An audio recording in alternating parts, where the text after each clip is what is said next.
Hello. Protest and propaganda are slightly varied elements in the political landscape or the spectrum. For a country that got its freedom based mainly on symbolic protests, those protesting government actions later after freedom or social injustice had to find or invent newer forms of actions to be noticed or for their voice to be heard. The Ravan Leela, which was held in Madras in 1974, was one such important symbolic protest. The Ravan Leela was held by the Dravidar Kalagam, the DK, which was an offspring of the Justice Party of the 30s. The policies of the Justice Party was changed when Periyar E.V. Ramasamy took over Justice Party, and while their simple one-point agenda was anti-Brahminism, Periyar introduced atheism, fighting against religious superstitions and many aspects. Dasara is an important religious cultural festival in the Indian festival calendar. Several of Indian legends have their climaxes with good triumphing over evil during these 10 days. We have Durga, we have elements of Mahabharata. We also have the annual Ram Leela celebration.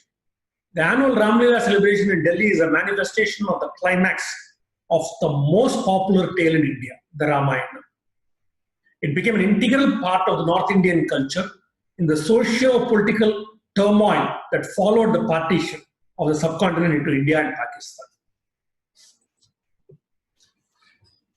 The Dasara celebrations of Ram Leela were ironically started on the grounds outside Red Fort. They started in 1800s when the predominantly Hindu soldiers of the Mughal army introduced it. Surprisingly, there seems to have been abundant political patronage for this event, with the royal family participating. The effigies of Ravana and his kinsmen would be burnt during the Ram Leela, and Bahadur Shah Zafar would watch it from the Red Fort balcony. Bahadur Shah was born of a Hindu slave girl, though his father was the emperor, and he depended a lot on his Hindu soldiers, nobles, and allied rajas. So it was automatic. It goes without saying that he had to support Hindu festivals as well. The festival was held on the Yamuna floodplains behind the Red Fort, and thousands of fervent onlookers would watch the burning Asuras to see which way Ravana fell, because they believed that if Ravana fell in one direction, it would be good for the next year, or in the other, it would be bad. It portends bad events in the next year. The famed Ram Leela Maidan was created in the early 30s between the old and the new cities of New Delhi. They closed down a lake and built up this Maidan. This has a very big political importance. This ground has a political importance because only during the days of Dasara is this Hindu festival conducted. And during the rest of the year, we have political parties of the Janata Party being launched, big announcements made by the Prime Minister, and the importance of Ram Leela Maidan as a political hotspot of Delhi was understood by the politicians. Post-independence, this eyeball-catching event soon had the Prime Minister firing the ceremonial fire arrow that set Ravana, Kumbhakarna, and Indrajit on fire. However, not everybody was happy with what was happening in the Ram Leela Maidan. One group was persistently unhappy, for they considered Ravana a Tamil and a Dravidian. Tamil epics have seldom been harsh on Ravana. They portrayed him as a just king and a war hero, even a Veena player. The attributes that he had, according to Tamil epics, are much more than what we see in the real Ramayana comics of today.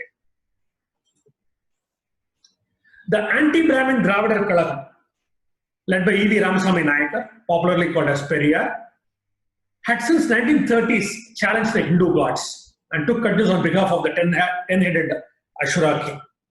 The celestial battle of the Devas and Asuras was interpreted as the Aryan-Dravidian war, and Ravana was made an icon of anti-Aryanism and thus anti-Brahminism. The 1930s saw the breaking of Hindu idols and scripting of politically correct versions of Ramayana, and Periyar himself contributed to 2 versions of the Ramayana, which he considered was politically correct. But DK was making a very big mistake. heritage experts and religious experts had always said that Ravana was a Brahmin and Rama a Kshatriya. When Rama kills Ravana and comes back to the Indian subcontinent, he is made to do a Brahmati dosha so that the sin of killing a Brahmin doesn't follow him. We still have a well in Rameshwaram temple called Brahmati Vimochana Tirtha. So this tradition has been going on for lots of time. The DK had got its fundamentals wrong on Rama and Ravana, but maintained its stand nevertheless.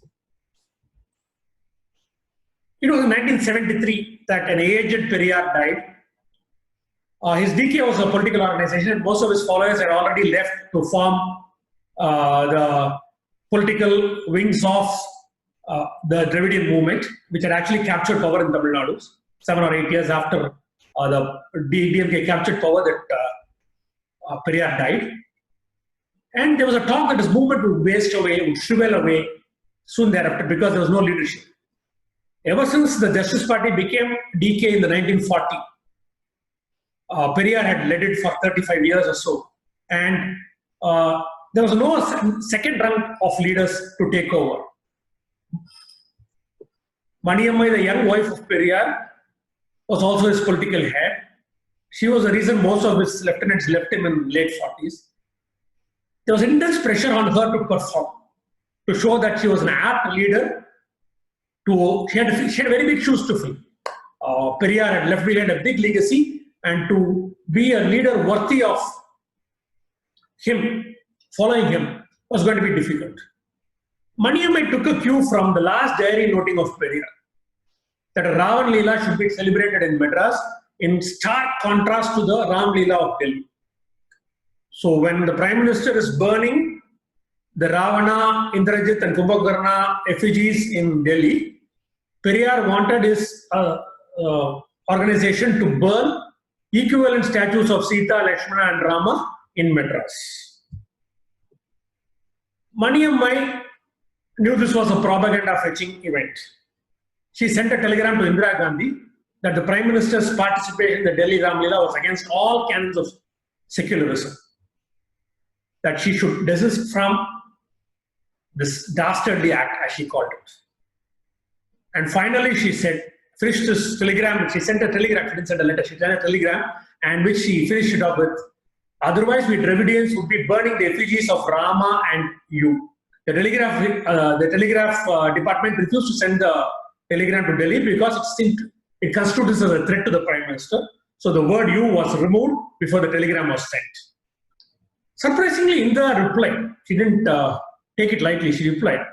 She says, "Over the years, countless Indian children, and including your distinguished founder of your party, have been named after Rama." So people had even actually forgotten that Ivera was called Ramaswamy because they called him Periyar or Ivera. And she, very intelligent politician that she was, she pointed that out, that Ramaswamy himself has been named after Rama. She went on to say there is no racial connotation whatever in the Ram Leela celebrations in North India. And modern scholars in Ramayana even question the traditionally accepted geographical identification of the places in the epic, as we have the Nepali Prime Minister today telling that Rama was born in Nepal. Indira said, "Any attempt to politicize the significance of the celebration is unfortunate. And energy of the people should be mobilized for the removal of economic injustice and people's hardships, and not spent on issues that arouse sectarian passions." She urged Maniammai to give up this struggle. The protest of the Dravidians did not stop the Prime Minister from letting go of a flying fire arrow at the Ashura effigies, the Dasara. So the Delhi Ram Leela function went on very well. Maniammai decided to go ahead with the Ram Leela. She was actually forced to. The Prime Minister responding that way and still going on with her own function, Maniammai had to go on with Ram Leela. She chose the day after the first anniversary of Periyar. Typically, the first anniversary of Periyar would have been the day when people raised questions on 1 year after Periyar, what had been done. So she intelligently chose the day after Periyar's anniversary, and she was not well, she was sick in a hospital, but she said, "Black shirt warriors, be ready to pay any price for your principles. Let us focus on Madras this year, but this event will be held in Delhi the next year." Periyar Thidal Meperi was chosen to be the venue, and 25th December, Christmas date. 24th was the anniversary of Periyar, 25th they chose for Ravan Leela. The police refused to give permission, though the government was led by M. Karunanidhi, a former disciple of Periyar. Anxious citizens fearing caste tensions sent many petitions to the governor. The issue was raised in the winter session of the parliament. And the chief minister requested Maniammai to postpone this function, but the DK did not falter. When important leaders other than Maniammai were arrested, the DK knew that the effigies would also be confiscated. So on the day, they had small effigies of Rama, Lakshmana and Sita on the stage and hid 17-foot effigies. They were more like cutouts. They were not three-dimensional. They were more like cutouts. They hid them behind Periyar statue. The police came, raided the place and confiscated the smaller statues. Maniammai set the effigies of Rama, Lakshmana and Sita on fire to the sound of applause all around. 3 cadres were dressed in royal finery as Ravana, Kumbhakarna and Indrajit. They stood on the stage and clapped. One of them was wearing glasses. Noticeably, Ravana was wearing glasses. 14 people, including Maniammai, were arrested and released on bail after overnight jailing and convicted when the case was taken up 2 years later. Ravanlila was one reason the emergency was very tough on the Dravidian movement. The Dravidian movement was a non-political organization, and few organizations like the Anand Math, the Dravidar Kalagam were targeted by India's police. Many members were arrested under the MISA Act. An appeal later overturned the judgment, mainly pointing to the unusual delay because the case was taken up 2 years after the actual event happened. And though Ravanlila added a lot of color to the political landscape of the 1970s, it did very little to further the ambitions of DK as the spokesperson of the anti-Brahmin front. A large Hindu revival was on the plane, and